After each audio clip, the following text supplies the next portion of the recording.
Hello, welcome to Lockdown. Praise up. I like the dance still. Ooh. With me, Stephen, youth minister down in Brighton, and it's great to be here. We're looking at Isaiah to get our minds and our hearts looking up higher. That was wrong. Our hearts and our minds looking up higher. And we're in Isaiah chapter 8. We're going to see how the people respond to the Assyrian flood.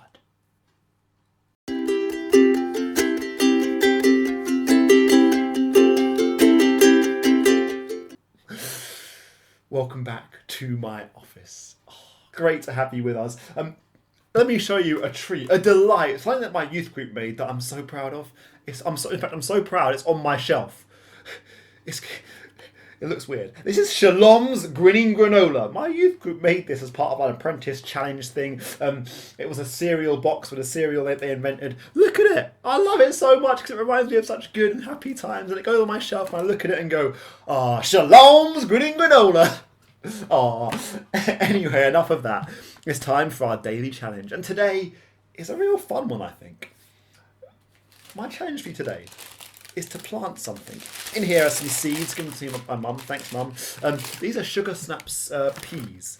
Why not go outside and plant a plant today and just see how it grows in lockdown, and kind of like make that like a little mini picture of what your faith wants to do while you're in lockdown. That it may be difficult and dark, but you can grow. And you can give it a funky name like Lockdown Linda the tomato, or Isolation Iggy the bean.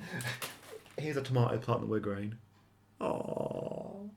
Because life can come in difficult situations. Anyway, we're back in Isaiah chapter 8, looking at verses 19 through 22. And yesterday we saw Isaiah's response to judgment and darkness. Waiting and trusting. And now we're going to see a very different response. The people. How will they respond when things look bad? Well, we're about to find out. But it got me thinking. Where do you turn to when things look bad and difficult and dark? For me, it kind of depends what situation I'm in crisis. So if it's like a gaming crisis, like a Pokemon game crisis, I'll turn to Jordan. He knows Pokemon inside out. That guy, he's got big Pokemon knowledge. Or I'll turn, if it's a board game crisis, I'll go to my man Derek at church.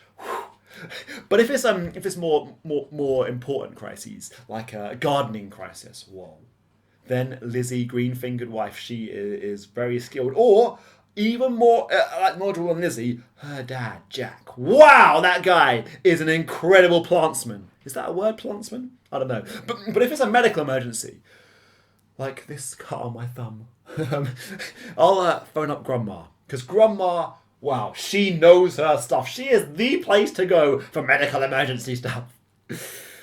And the question is, where are God's people going to turn when things look bad? Well, let's have a look. Verse 19 of Isaiah 8. They consult mediums and spiritists who whisper and mutter. Oh no, what are they doing? Like instead of going to the living God, the almighty, the massive, the big God we've been looking at, who knows everything, can do everything, they are turning to spiritists and mediums?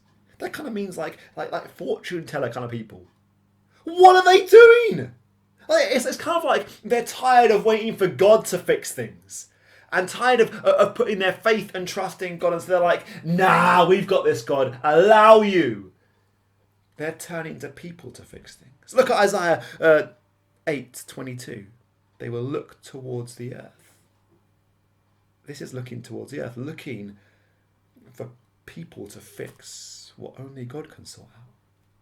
And actually, isn't that a classic picture of humanity? When things look bad, dark and difficult, we think we can fix it. When things look bad, dark and difficult, we think we can fix it. But don't we? But actually, we can't. We're a bit like Stephen and DIY. Now, I cannot do DIY. These shelves behind you are a testament of that. These are Mark II. Okay, Mark I shelves were big planks of wood stuck into the wall behind there, hammered, nailed. I thought I'd done a great job. Within 2 days, after putting these shelves up, I hear this massive crash. Boom! And run into the office. And it is chaos, carnage. The shelves are on the floor, books are all over the place, there's cracks, there's holes. It's awful. That's why these shelves, we got these because look, they cover the walls nicely so you can't see the carnage behind, because move those bookshelves and it looks like the scene from a Wild West movie shootout kind of thing. There's holes all over the wall, there's cracks, it's bad. Because I am rubbish at fixing things, rubbish at DIY. And all humans were pretty bad at fixing things. See, when things are bad, dark and difficult, we think we can fix it. And yet, the reality is, well, verse 21. God's people take it into their own hands and look how they end up. Distressed and hungry, they'll roam through the land. In verse 22, they look towards the earth and see only distress and darkness and fearful gloom, and they'll be thrust into utter darkness. When things are bad, dark and difficult, we think we can fix it, and it only ends in doom and gloom. That's quite scary, right? And it's this picture of humans like scrabbling around in the darkness. It's a bit like wearing a blindfold all day. Ooh, daily challenge idea maybe? But like you put a blindfold on and you can't see. Now imagine trying to do your normal day-to-day life with a blindfold on. That's pretty difficult, right? It's like fumbling and groping around and going, what is this? Where am I going? How? You can't see. That's what it's like when humans try and fix things themselves. And in fact, more than that, because darkness in the Bible is a picture of judgment. So by trying to fix things themselves, humans are under God's judgment. See, God's people here are under God's judgment. This is doom and gloom, right? And yet, isn't this an accurate picture of what we're like? Right? Because when things are dark and difficult and scary, we think we can fix it. And actually, 2020, we are told that we can fix anything. Have you been told that? Remember, at primary school, at secondary school, you are told if you believe in yourself, you can do anything, you can be anything, you can fix anything. Well, we're told we're amazing, we're the best, we can solve any problem. And we try to with our fancy technology and our clever brains and our big muscles. When things are dark and difficult, we think we can fix it. And that's what the world says. When things are bad, dark and difficult, we think we can fix it. But Christians, we are different. Christians say when things are bad, dark and difficult, we can't fix it. Because we know the truth. That if we try, we're just scrubbing around in darkness. And this may sound doom and gloom, but there's a glimmer of hope. We're going to see it tomorrow, but I don't want to give any spoilers away. But little spoiler, Isaiah 9 verse 2. Ooh! See, for now, I think we need to kind of change our modern mindset and start realizing that there are things that humans can't fix, can't stop and can't do.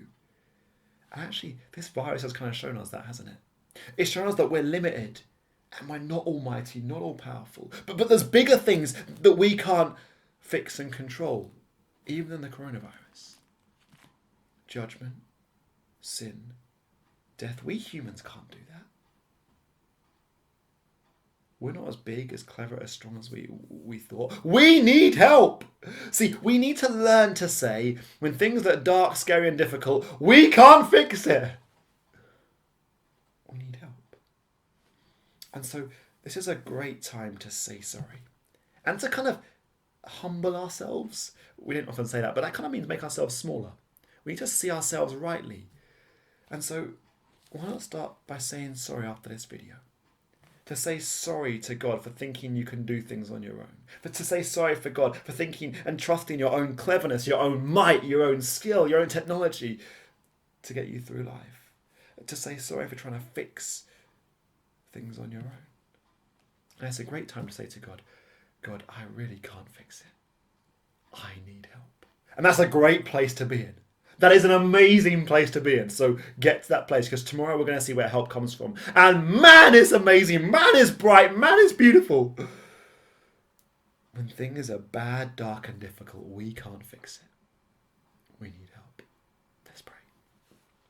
Father, we are sorry for where we've kind of fallen into the trap of thinking that we can fix things on our own. Lord, forgive us for that. We're kind of realizing more and more that humans are limited and we're small and we're weak. We need help. And Lord, help us to get excited about the help we're going to see tomorrow, the light, the burst through the darkness, Father. Get us excited about that. But for now, help us remember how small we are and how much help we really need. Amen. Amen. That's episode 11 of Lockdown. Praise Up. Come again tomorrow to find out where the light comes from. Woo!